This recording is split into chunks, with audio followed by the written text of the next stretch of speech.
Hello. Let's talk about Lilith and why some people call her a very powerful sensual goddess and why other people call her a she demon. As a matter of fact, according to some scholars, she is the longest living demon who's had a history, a fantastic history, right?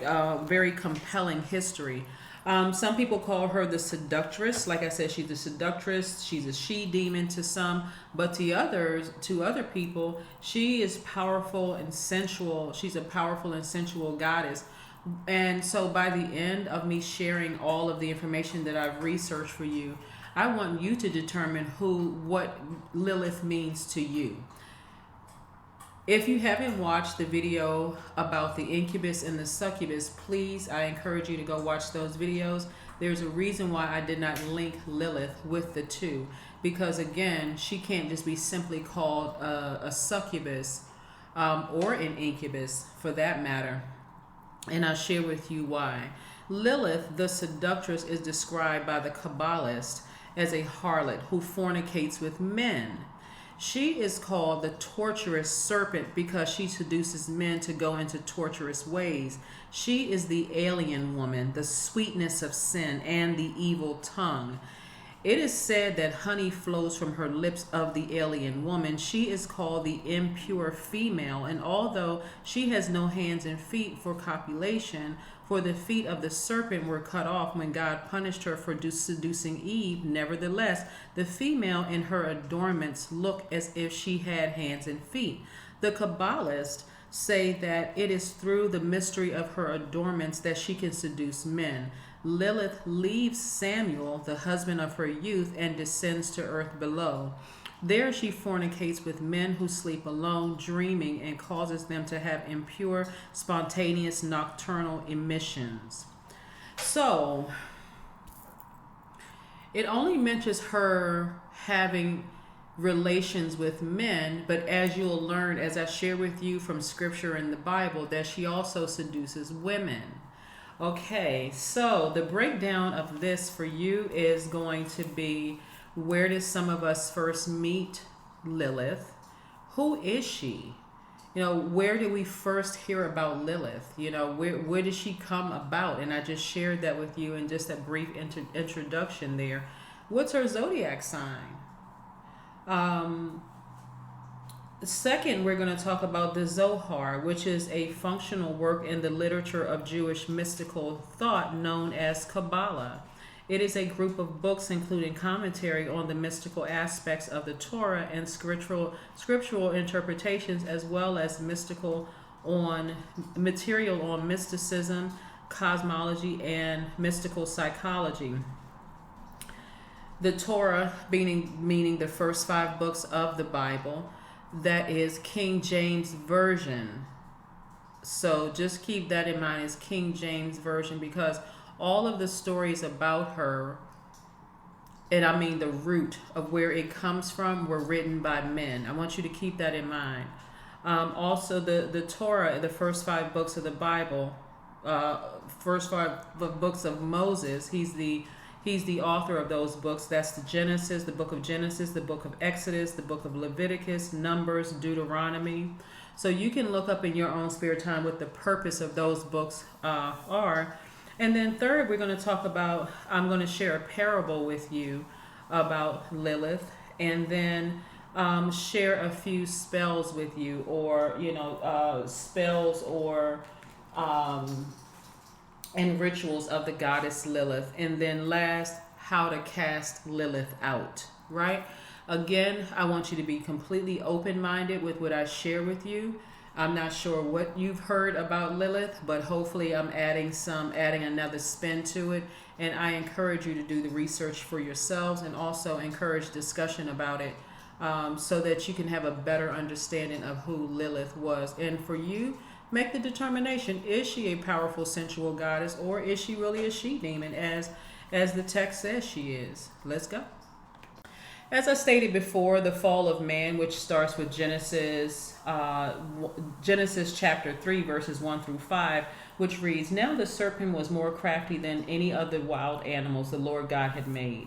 He said to the woman, did God really say you must not eat from any tree in the garden? The woman said to the serpent, we may eat fruit from the trees in the garden, but God did say you must not eat from the tree that is in the middle of the garden, and you must not touch it, or you will die."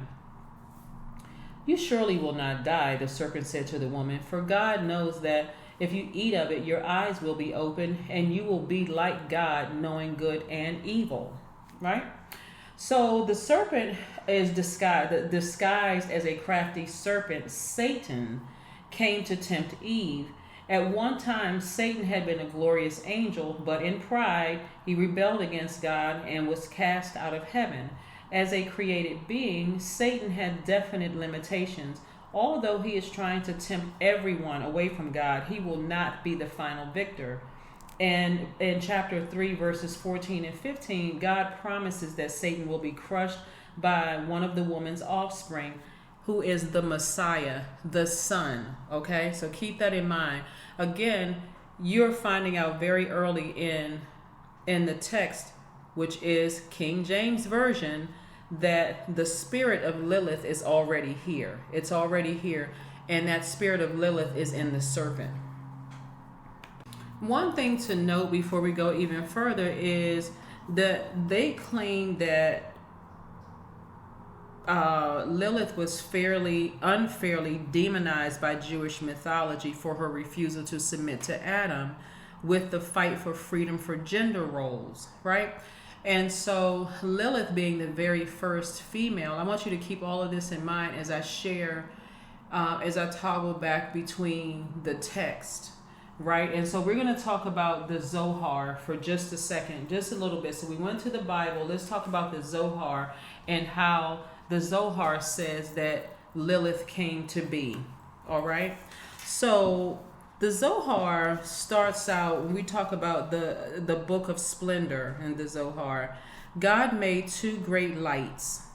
The two lights ascended together with the same dignity. The moon, however, was not at ease with the sun. Remember, we talked about the Messiah being the sun, S-O-N, but we're talking about sun as in masculine energy, and the moon being feminine energy. So I'll make sure we tie those two together first.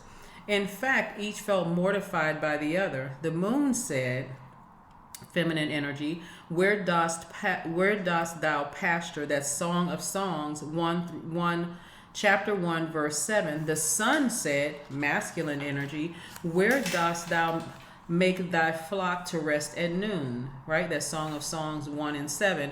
How can a little candle shine at midday? God thereupon said to her, go and diminish thyself. She felt humiliated and said, why should I be the one to veil herself? Song of Songs 1 and 7. God then said, go thy way forth in the footsteps of the flock. Thereupon she diminished herself so as to be head of the lower ranks. From the time she had no light of her own, but derives her light from the sun. So that means that the moon gets its light from the sun. So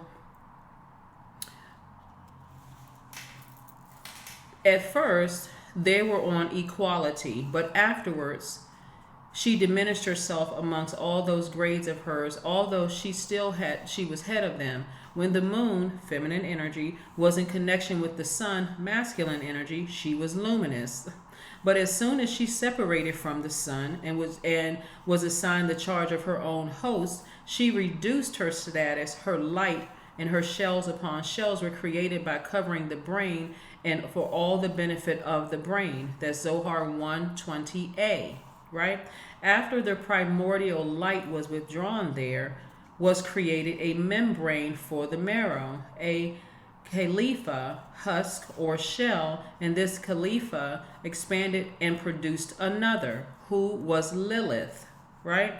So it's telling us from right here that from the lower regions, from the lower ranks, even though they were equal weight, they were still opposites, right? She was a counterforce from the beginning. She was a counterforce, right? So there was already from the beginning feeling diminished and coming from through chaos and confusion, and that's how she arose, straight from chaos. I thought we were equal. I thought the sun and the moon were equal, but the moon had to be of lower ranks. And so she was birthed from that. So she already came into a space of chaos from the very, very beginning, right? Although both luminaries continue to rule, the moon clearly feels herself to be diminished. God's intervention in her lover's quarrel robs her from her freedom of choice. As a result of the moon's diminishment, the Khilafah, or husk of evil, that is Lilith, was born. It is said that Lilith has the body of a beautiful woman from head to navel, but from the navel down she is a flaming fire. The Zohar offers detailed instructions for deepening consciousness and individualization through knowing Lilith and her nature. So in the passage that I'm going to share with you all, the analogy is drawn between Lilith and the husk of evil, or the dark feminine side of self that appears to men and women at night in their dreams.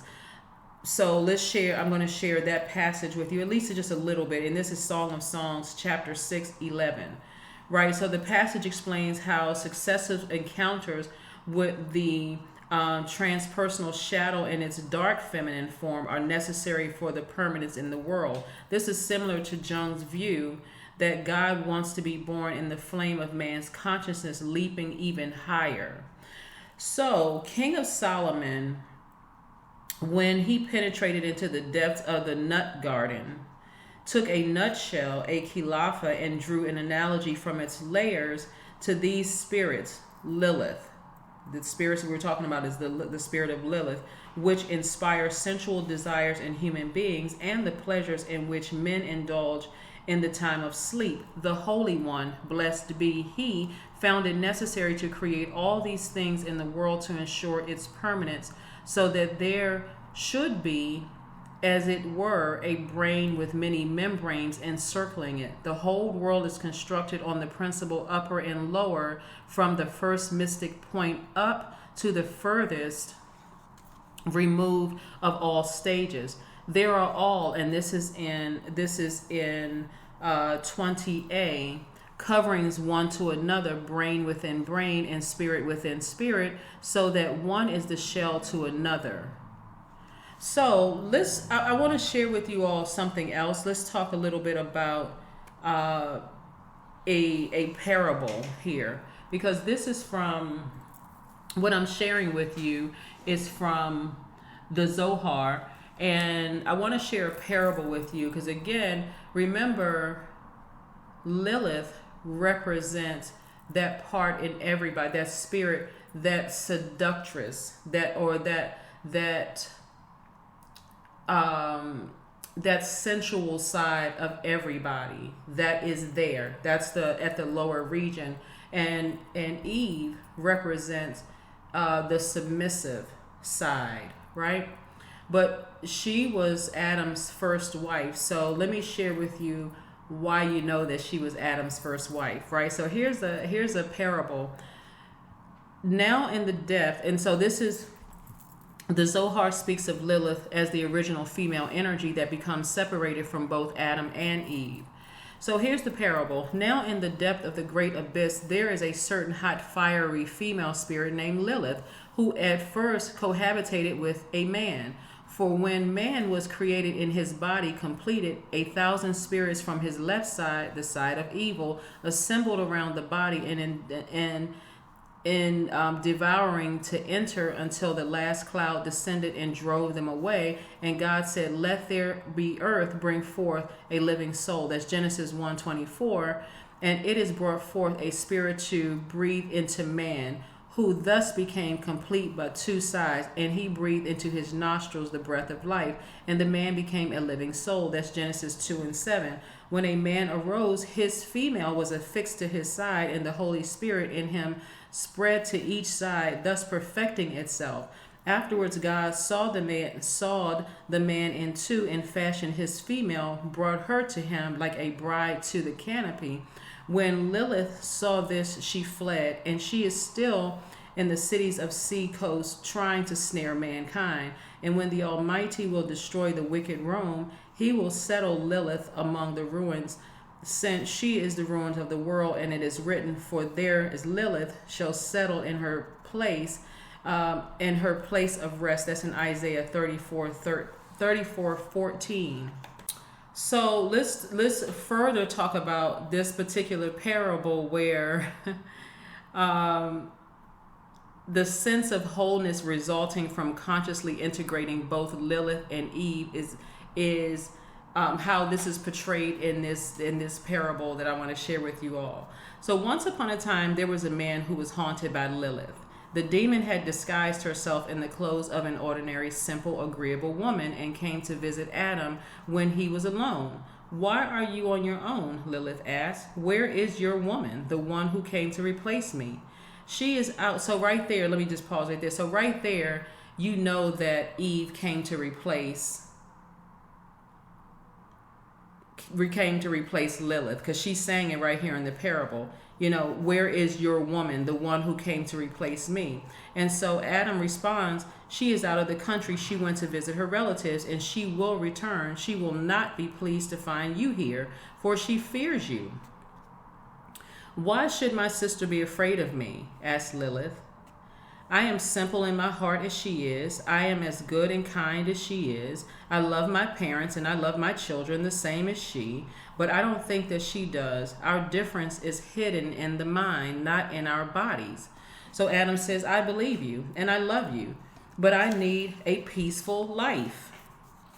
Have it your way, said Lilith. Have your peaceful life. I am just your other woman and I will not leave you, but will love you as I always did, right? So there's still this part of him. You can tell that there's still this part of him that yearns for her, because otherwise he would have just tossed her out. He wouldn't have even let her in, right? So Adam looked into her eyes. That's what she got him. He looked into her eyes and said no more.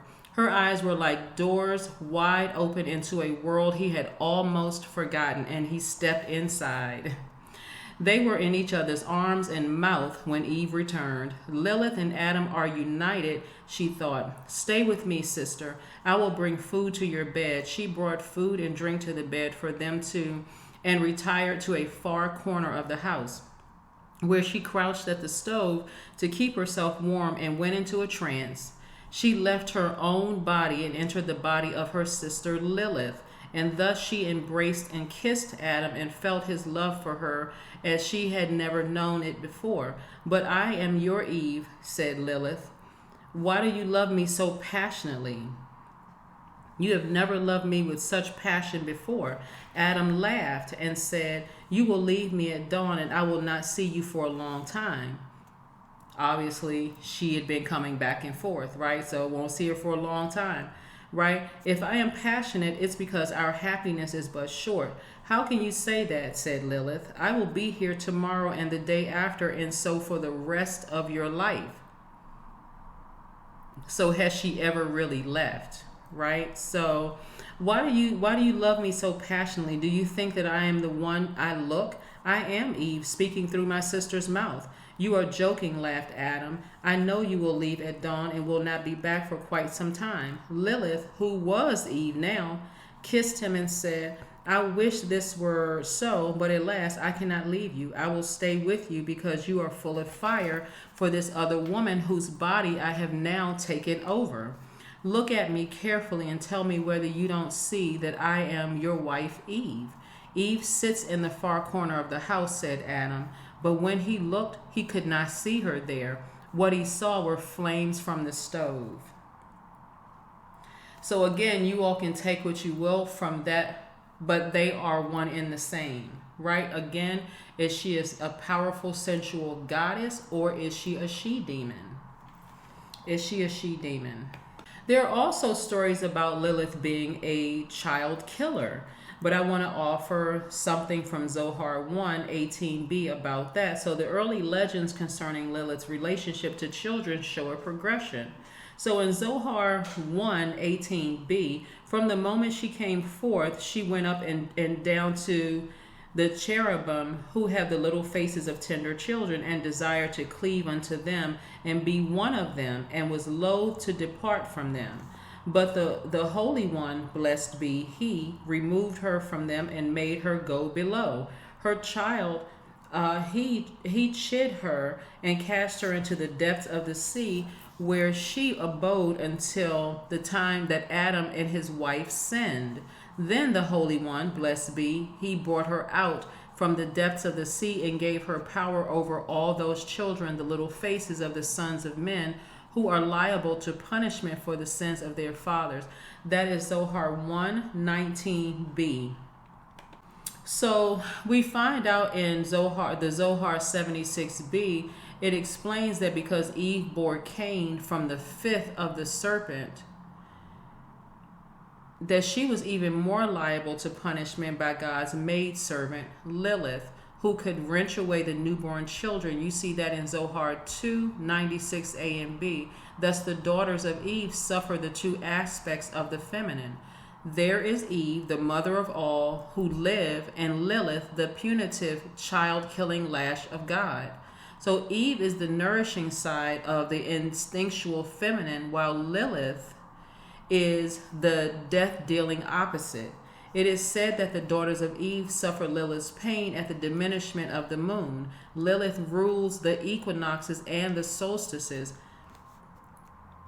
So we also know that modern women, the daughters of Eve, recognizing Lilith's power at the crossing points, have used amulets that both praise and prevent Lilith. That is, many of these amulets are used for fertility as well as to prevent harm to the women in childbirth and to the newborn, right? So a woman experiences the Eve and Lilith sides of her nature in the ebb and flow of the menstrual cycle. And so in the first half of the cycle, Eve is ascendant, anticipating ovulation and perhaps conception, as she feels receptive, open, and related. So when the conception does not occur, Lilith holds sway, hope gives way to despair, and the raging premenstrual witch carries her off to the desolate wilderness and bitterness of the menstrual hut. So you ask, what is Lilith's sign? Lilith is a Scorpio, representing death, rebirth card we know to be in tarot,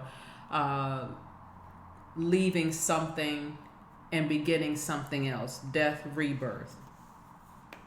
So to speak to spells and rituals of the goddess, so hopefully you all have a better understanding of who Lilith is. And again, it's really up to you to decide whether she's a very powerful, sensual goddess, or because there were tons of text written about her from King James and other male authors, is she a sex demon? So you have to decide. It's your decision to decide which one she is. But like I said, hopefully the information that I provided for you, you have a better understanding of the spirit of Lilith. Some people call her the very first feminist. We do know her to be the very first woman before Eve, Adam's first wife. And sharing with you in the parable, you find out that she's always there. Sometimes she suppresses that energy, but she says, I'm never leaving you again. You know, she was able to hop into both of their spirits. She was over their spirit overtook both of them. So I located the book. You all know how much I love authors. This book is by Lisa McGardner, and it's called Spells and Rituals of the Goddess Lilith, right? So she offers a lot of information about the goddess Lilith, but it's primarily, like I said, spells and rituals of the goddess. And I'll list the title below with the author's name below in the description. She talks a little bit about who Lilith is, how to properly relate to the goddess, how this book should be used. She has Lilith's prayer for having sex with men, Lilith's spell for having sex with men, Lilith's ritual for having sex with men, for the heterosexual woman. Then she has for the lesbian woman the same thing, and then for the heterosexual men, for gay men, for women, for men, She goes on for the heterosexual woman and how to seduce a person, the spell and how to seduce a person, Lilith's ritual for seducing whomever, for heterosexual and the gay community. So there's a ton of information in this particular book if you care to know more about it. But here's an example of one of Lilith's spells for having sex with women. Let's see. This is for heterosexual women. And so I would say it for the heterosexual woman, and then also for lesbian women, and then you can apply it the same prayer for heterosexual men and gay men. Okay. So for heterosexual women, Lilith's prayer for having sex with men reads, "Great goddess of freedom and feminine power, I salute you. Expression of the creative power that created everything, the eternal feminine. I ask you, great goddess Lilith, the power of sexually attract men. You, the goddess of seduction and lust, the tantric goddess, the mother who never abandons her son and daughters and always welcomes everyone. I ask you, my mother, to be seductive and to attract all men I desire. No man is impossible for you, great goddess. You seduce all men and place them under your command.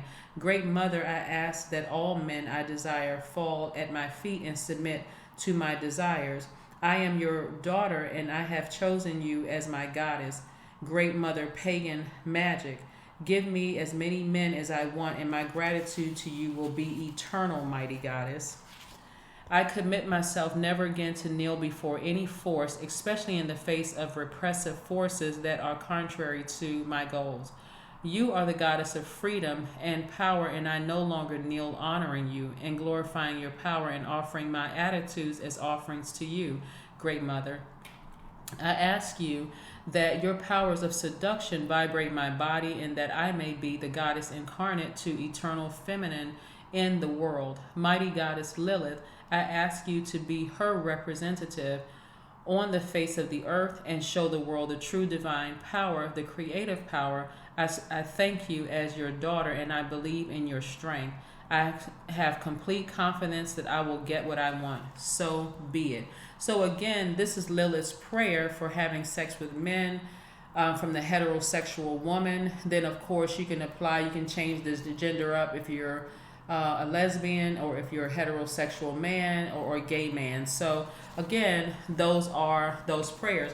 Let's talk a little bit, let's close this out a little bit about with how to cast out Lilith, the spirit of Lilith, if you believe that Lilith is a she demon, or again, how to control that spirit if you feel like it is a powerful sensual goddess.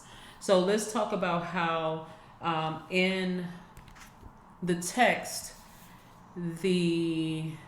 what was used to cast out that spirit. What was used to cast out the spirit. So we know that with anything that people don't understand, it's easier for them to just cast it out, right? Rather than to try to understand the power of the feminine energy, both at its highest and lowest frequency, and how to control that energy. And so there was an interest in casting that spirit out, and just to label her as a she demon, someone who was rebellious against her husband Adam, to like I said, demonize her in every part of her life, and then create stories about how she was birthed from chaos and confusion and resentment and jealousy and all of those low vibrations. So in ancient times, it was believed that Lilith's power could be trapped under an inverted bowl on which an appropriate magic formula had to be written. So Babylonian bowls from 600 AD picture Lilith heavily bound in chains, for iron is the traditional material for binding demons. The incantation was designed to suppress her, and so this was the incantation that was designed to suppress her. Bound is the bewitching Lilith with a peg of iron in her nose. Bound is the bewitching Lilith with pincers of iron in her mouth. Bound is the bewitching Lilith with a chain of iron on her neck. Bound is the bewitching Lilith with feathers of iron on her hands. Bound is the bewitching Lilith with stalks of stone on her feet. So other Babylonian bowls carry divorce writs casting Lilith out, which read, Thou Lilith of the desert, thou hag, thy ghoul, naked art thou sent forth, unclad, with hair disheveled and streaming down her back. So an array of powerful forces are called upon to help cast Lilith out. So there was a lot of powerful forces that, again, were very uncomfortable with the spirit of Lilith being present and being able to do exactly what Lilith was able to do in the parable that I shared with you, when Lilith reapproached Adam and went into the body of Eve and was able to overtake and remind Adam, this wasn't the first time that I was here. You remember, right? And I'm not leaving this time. So that is what I have for you. Thank you so much for joining me and being patient for this video to be uploaded. Tell me what your thoughts are below. If you know a little bit more about Lilith, do you see her as a she demon, or do you see this energy as being a very powerful sensual goddess?